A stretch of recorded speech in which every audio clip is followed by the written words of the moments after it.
तो throne of steel के currently episodes को तो आप लोग देख ही रहेंगे और आप लोगों को ये बात तो पता होगी कि ह्यूमंस और डीमंस दोनों के दोनों मिलकर इल्यूजनी पैराडाइज को एक अरीना बना दिए, जहाँ पर दोनों मिलकर एक दूसरे की कुटाई कर रहे हैं, पिटाई कर रहे हैं। लेकिन आखिर ये दोनों कर क्यों रहे हैं? लेटेस्ट एपिसोड के लास्ट के साइड में आप लोगों ने एक छोटी सी लड़की को देखा होगा जो कि असल में एक फेरी की तरह दिख रही थी।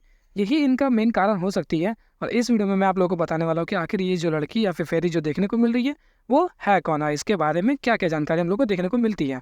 तो बिना किसी टाइम को वेस्ट किए हम लोग वीडियो को स्टार्ट करते हैं। तो ये जो लिटिल फेरी हम लोग को देखने को मिल रही है ये असल में है ये शाओली। और ये असल में कोई रियल फॉर्म नहीं है, ये ना गॉडेस ऑफ नेचर की क्लोन है जिसको गॉडेस ऑफ नेचर ने छोड़ा था इल्यूजनरी पैराडाइज में। वो क्यों, वो वीडियो में आगे चल के आप लोगों को पता चल ही जाएगा। तो थ्रोन ऑफ स्टील में गॉड बनने की ना सिर्फ एक ही रिक्वायरमेंट है, जो कि है 1 मिलियन स्पिरिचुअल पावर्स को पार करना। और जैसे ही कोई ह्यूमन या फिर क्रीचर इस 1 मिलियन स्पिरिचुअल पावर्स को अटेन कर लेता है तो उसके बाद वो बन जाएगा गॉड। लेकिन गॉड बनने के बाद ना उसे कोई एडवांटेजेस की जगह कुछ ज़्यादा ही डिसएडवांटेजेस मिल जाते हैं, जो कि मेन डिसएडवांटेज हम लोग का कि वो अपनी पूरी की पूरी कॉन्शियसनेस को खो देगा और ट्रू एग्जिस्टेंस उसकी गायब हो जाएगी। जैसे कोई गॉड बन जाता है और अपनी कॉन्शियसनेस को खो देता है तो उसके बाद वो पूरे वर्ल्ड के ऊपर में एक एलिमेंट बन के रह जाता है। जैसे कि हमारे गॉडेस ऑफ नेचर ने जब अपनी कॉन्शियसनेस को खोया तो वो पूरे वर्ल्ड के ऊपर में प्लांट्स और नेचर के अंदर में खुद को एग्जिस्ट करने लगी। साथ ही साथ पूरे वर्ल्ड के ऊपर में जो भी उसका अंदर में कंट्रोल था तो वो सारा का सारा कंट्रोल भी छूट जाएगा, जिसकी वजह से कई सारे जो पावर हाउसेज है जो भी पावरफुल बन जाते तो वो गॉड कभी नहीं बनना चाहते। जिस वजह से जब गॉडेस ऑफ नेचर को इस बारे में पता चलता है कि उसकी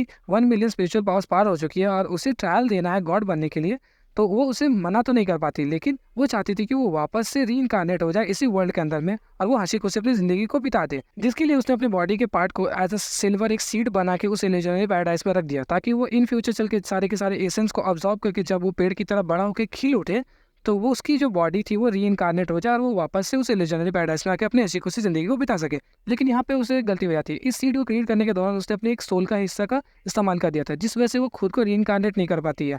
और तो और ये जो सीड था अब खुद की कॉन्शियसनेस को गेन कर चुका था, जिस वजह से ये इल्यूजनरी पैराडाइज का खुद का एक पार्ट बन चुका था।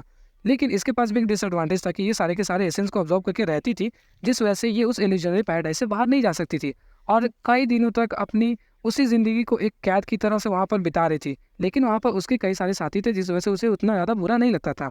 वो फिर भी एक टाइम के लिए चाहती थी कि वो बाहर की दुनिया को देखे, जिस वजह से वो वेट कर रही थी कि कोई भी इंसान आए और उसे चुन ले अपना एक स्पिरिचुअल स्टोव के रूप में, जिसके बाद वो बाहर की दुनिया को देख सके और वहाँ पे जो भी चीज़ें हैं उसको वो सीख सके। तो जब ह्यूमंस और डीमंस दोनों के दोनों इल्यूजनरी पैराडाइज में एंटर करते हैं तो वहाँ पर उन लोगों का मेन मोटिव शायद इसे ही पाना रहता है। और जैसा कि मैंने आप लोगों को बताया कि जो लिटिल फेरी थी वो चाहती थी कि किसी का स्पिरिचुअल स्टोव बन जाए, तो वहाँ पर तो कई सारे ह्यूमंस एंटर करते हैं लेकिन वो किसी को भी चुन नहीं पाती है। कई सालों के बाद जब ह्यूमंस और डीमंस यहाँ पे एंटर करते हैं तो वहाँ पर वो चुनती है किसी, ऑब्वियसली हमारे हीरो को ही चुनेगी ना, लॉन्ग हॉर्सन को वो वहाँ पे चुन लेती है और उसका स्पिरिचुअल स्टोव बन के उसके साथ हमेशा के लिए रहने लगती है।